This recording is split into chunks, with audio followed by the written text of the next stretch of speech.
Estamos de volta para o segundo bloco do Gazeta Entrevista, no oferecimento de Verágua. Olha, a Verágua é água mineral produzida no Acre com alto padrão de qualidade, por isso eu recomendo, quando você for comprar água mineral, escolha Verágua. Eu recebo aqui no Gazeta Entrevista agora a doutora Rossana Macedo, que é médica infectologista e é coordenadora da Comissão de Controle de Infecção Hospitalar da Secretaria Estadual de Saúde. Hoje foi noticiado em todo o país o primeiro caso suspeito de ebola no Brasil e há um temor por parte da população do Acre, em especial a população da fronteira, da chegada do vírus ebola no país, entrando aqui pelo Acre, já que a cidade de Brasileia, a cidade de Assis Brasil, recebem imigrantes que vêm da África e nós vamos conversar com a médica, a doutora Rossana, sobre esse assunto. Boa noite, doutora. Boa noite. Então, a senhora como infectologista que conhece profundamente essas questões, como é que a senhora vê essa possibilidade do vírus ebola chegar ao Brasil? Bom, especificamente no nosso estado, nós temos algumas situações um pouco diferentes. A maior parte, a grande maioria desses imigrantes, eles passam o período de incubação viajando. Então, assim, é um quantitativo muito pequeno que demora um período que ainda poderia estar nesse tempo aí. Qual é o período de incubação? Pode variar de 2 a 21 dias. E a viagem deles demora muito mais do que isso. Então, em tese, se eles estivessem contaminados, já chegariam aqui apresentando os sintomas. Isso. E aí, prontamente seriam identificados. Mas em relação à nossa fronteira e o controle sanitário que nós temos atualmente, seria suficiente para barrar? Bom, o controle de fronteira fica a cargo do nível nacional, né?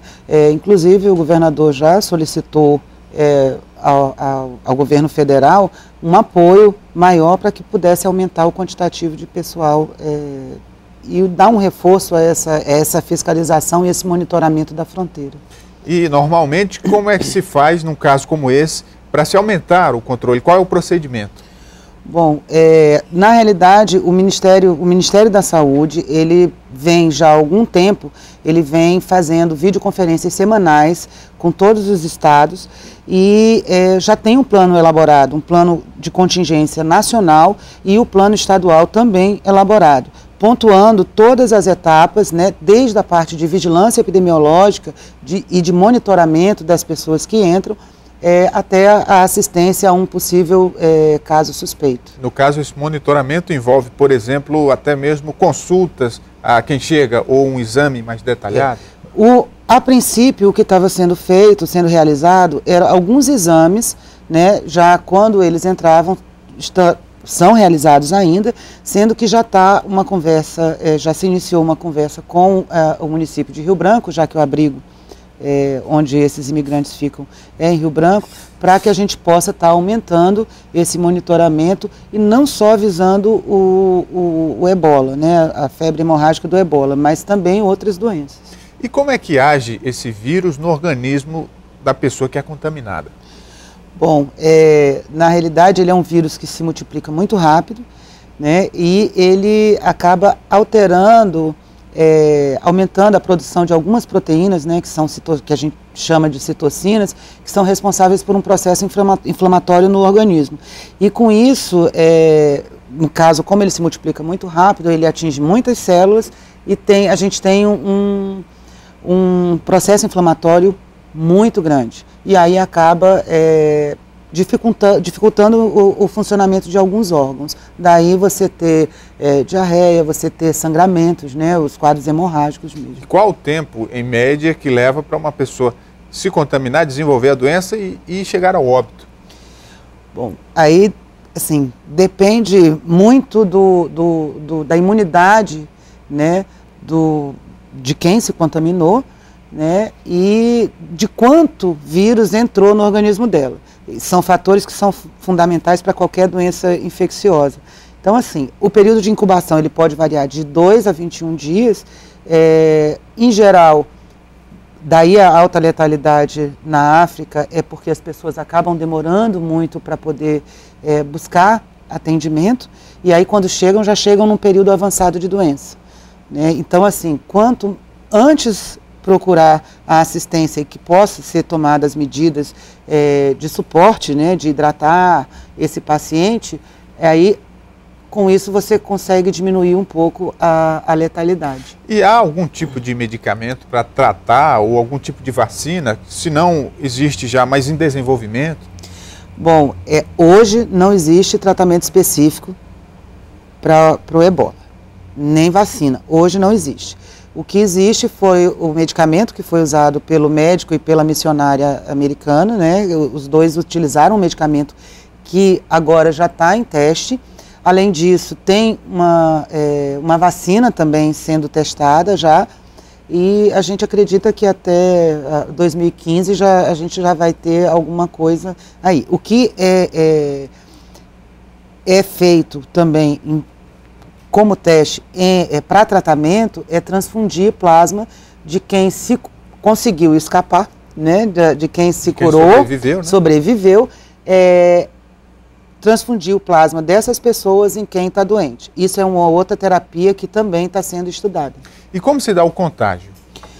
A transmissão ela é fundamentalmente por contato. Contato com secreção, né, seja urina, sangue, fezes, de pacientes com ebola ou com objetos que foram contaminados com essas secreções. O contato físico já é suficiente? Aí é o que eu disse, depende, porque se eu tiver uma feridinha, isso vai aumentar o risco de eu me contaminar. Se eu tiver uma pele íntegra, isso já torna mais difícil. Mas por isso que quem lida e quem assiste esses pacientes precisam de equipamentos de proteção individual para evitar. Muitas dessas doenças que surgem assim de repente e que assustam países inteiros, vêm lá do continente africano. Há uma explicação para isso, médica, doutora? Bom, é uma população muito carente, né? Há uma dificuldade muito grande com a parte fundamentalmente nessa disseminação, falando do ebola, da parte você tem uma dificuldade em água, em obter água, né? E com isso os hábitos higiênicos são prejudicados. Então, um dos fatores contribuintes para isso é essa questão, né, de hábitos de higiene, a dificuldade em água, e principalmente água com qualidade, porque muitas vezes o que eles conseguem é de um poço, que a água é contaminada. Então isso facilita a disseminação de muitas doenças, essas doenças infecciosas. Em relação à preocupação das pessoas, tanto as autoridades de saúde como as pessoas normais que vivem na fronteira, por exemplo, ou que eventualmente têm contato com imigrantes, dá para se prever ou se precaver em relação a isso?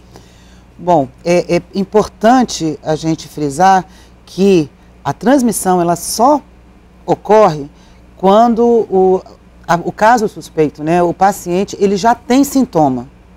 Enquanto ele não tem sintoma, ele não transmite. Então, isso é uma coisa que já tranquiliza. Vai ser alguém procedente dessa região e que apresente algum sintoma da doença. Aí ele pode transmitir.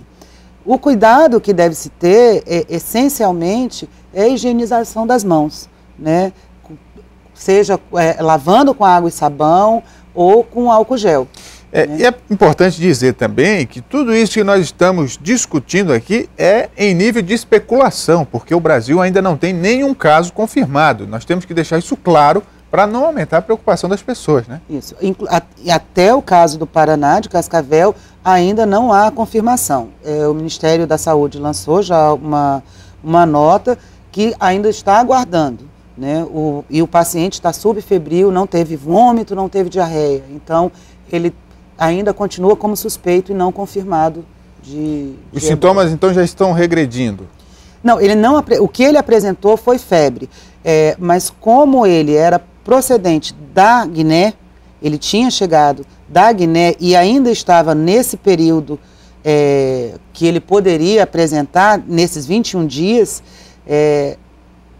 foi considerado como caso suspeito, porque um dos sintomas é a febre, mas ele não apresentou nenhum outro, ele não apresentou dor de cabeça, dor nas juntas, diarreia, vômito, nem hemorragia. É mais uma antecipação mesmo das autoridades de saúde. Exatamente, porque o plano de contingência é isso, você identificar qualquer caso que possivelmente, por isso é suspeito, né, que ele preencha alguns critérios em pacientes que são procedentes dessa região, você já toma essas medidas, que são medidas exatamente para evitar qualquer disseminação da doença. E outra coisa, é importante também esclarecer a população para que não haja um tratamento preconceituoso com os imigrantes, simplesmente pelo fato de que esse vírus existe em alguns países da África, né? Há uma distância muito grande entre alguém que está contaminado lá no continente africano e um imigrante que chega aqui ao Brasil. Então é preciso ter essa cautela também, né? Isso, é muito importante ter essa cautela e evitar, porque a gente vê que está saindo muita coisa nas redes sociais, as pessoas assim, tem que ter muito cuidado com o que colocam para acabar não gerando pânico. Óbvio que, da mesma forma que ocorreu no Paraná, qualquer caso suspeito que venha acontecer, as próprias unidades, os profissionais de saúde e a Secretaria de Saúde vai via público para estar noticiando isso, porque as medidas que vão ser tomadas são exatamente as mesmas.